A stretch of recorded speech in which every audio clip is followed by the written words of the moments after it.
En el verano de 1936, Europa vivía una tensión insoportable. El continente estaba sumido en la inquietud por el ascenso de la Alemania nazi y la Unión Soviética bajo el liderazgo de Stalin. En este contexto, estalló la Guerra Civil Española, un conflicto que amenazaba con desestabilizar el frágil equilibrio de fuerzas en Europa.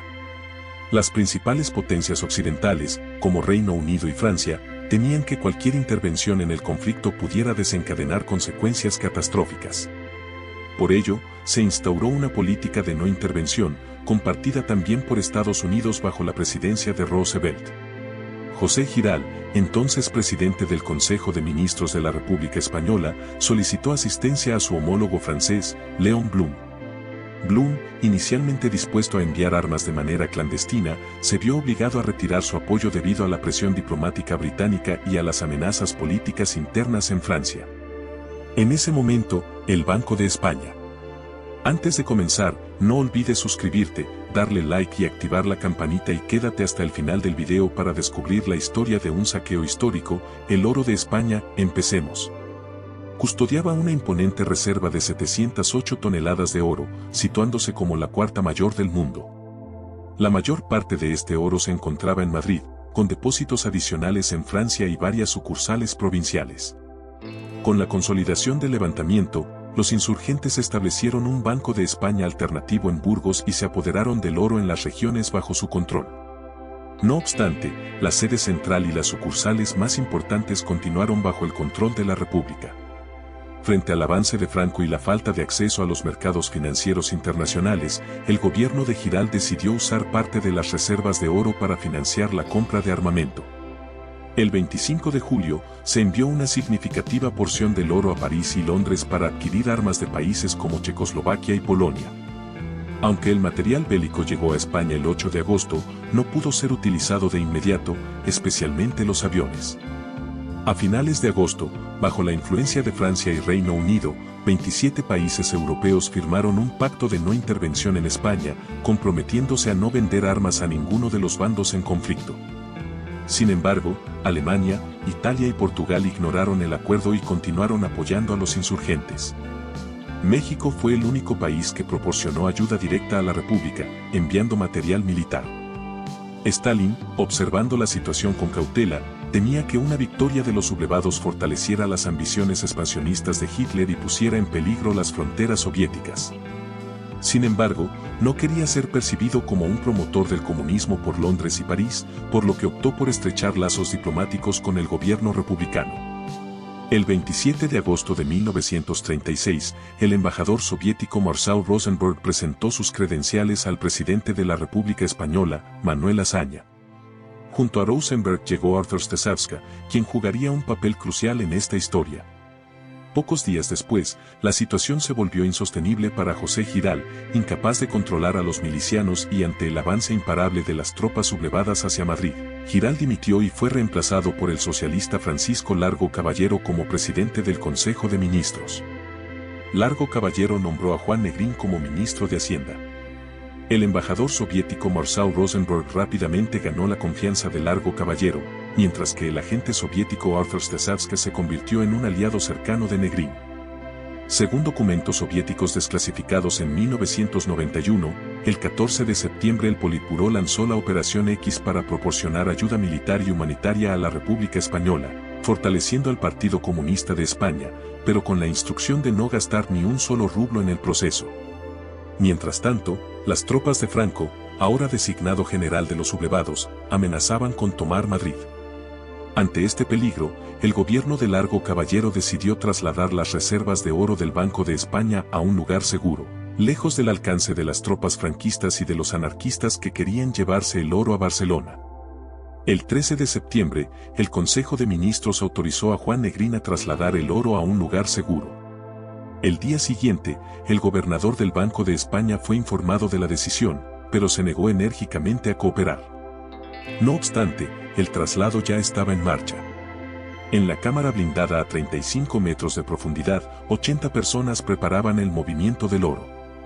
Los dos consejeros que representaban a los accionistas privados, que no se habían unido al bando sublevado, dimitieron. Las reservas de oro eran propiedad de todos los españoles, no del gobierno. En septiembre comenzaron los traslados nocturnos casi diarios del oro en trenes fuertemente custodiados por carabineros y milicianos socialistas motorizados. La Reserva Nacional de Oro fue trasladada hasta Cartagena, donde se encontraba la base naval más importante y segura de la República. Los soviéticos, al tanto de los movimientos del gobierno republicano, enviaron a Madrid a Alexander Orlov, uno de los principales agentes de la NKVD, la precursora de la KGB. El 21 de septiembre, Marcelino Pascua, hombre de confianza de Juan Negrín, fue nombrado embajador de España en la Unión Soviética. Para principios de octubre, aproximadamente el 80% del oro del Banco de España estaba almacenado en los polvorines de Cartagena, custodiado día y noche por funcionarios armados. El plan de la República intentó mantenerse en secreto, pero la cantidad de personas involucradas hizo que los servicios de inteligencia franquistas descubrieran el traslado. El 15 de octubre, el líder de los sublevados. Si has llegado hasta aquí es porque te gusta el video, no olvides dejar tu like, suscribirte y activar la campanita. Me encantaría que comentaras qué te ha parecido esta historia hasta ahora. Continúa para saber más. Denunció en el Heraldo de Aragón que el gobierno de Madrid estaba llevando a cabo un expolio sin precedentes al disponer libremente de las reservas nacionales de oro. Días antes, Stasevska había sugerido a Negrín que las reservas de oro estarían más seguras en Moscú, lo que permitiría una mayor ayuda soviética. Sin informar al presidente de la República Manuel Azaña, Largo Caballero y Negrín accedieron y solicitaron al embajador soviético que el oro español fuera custodiado en Moscú, sellando así el destino de la República y el futuro de España a los intereses de Stalin.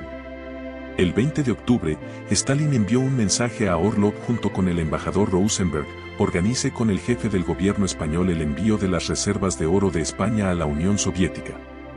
Esta operación debe llevarse a cabo con el mayor secreto posible. Si los españoles exigen un recibo, niegue firmar cualquier documento y diga que el Banco del Estado preparará un recibo formal en Moscú. El mensaje concluía con un claro mandato: usted es personalmente responsable de la operación. Orlov, junto a Arthur Stasevska, llegó a Cartagena para supervisar personalmente el traslado del oro. El 22 de septiembre, Francisco Méndez Aspe, jefe del Tesoro, emitió la orden oficial de traslado. Al día siguiente, el oro comenzó a ser embarcado en 4 barcos soviéticos, Neva, Kine, Bolt y Kursk, rumbo a Odessa. Cada barco llevaba un funcionario del Banco de España. Los servicios secretos soviéticos recibieron el cargamento y lo trasladaron en un tren blindado a Moscú, donde llegó el 6 de noviembre.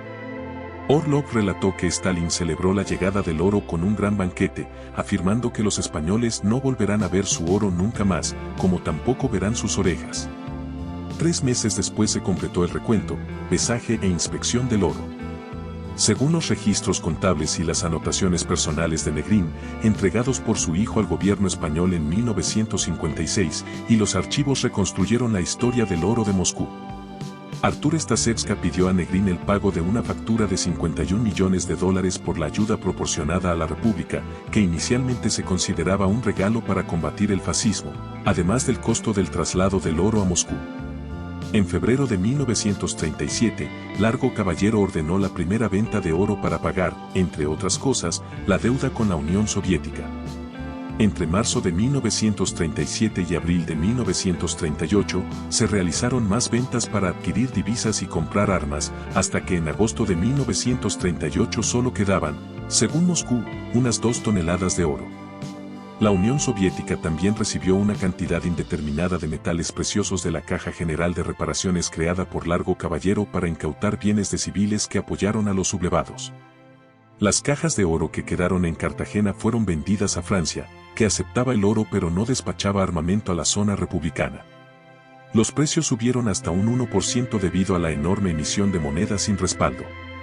En abril de 1938, había casi un 300% más de dinero en circulación que en julio de 1936, y la moneda republicana perdió valor, especialmente con el avance de las tropas de Franco.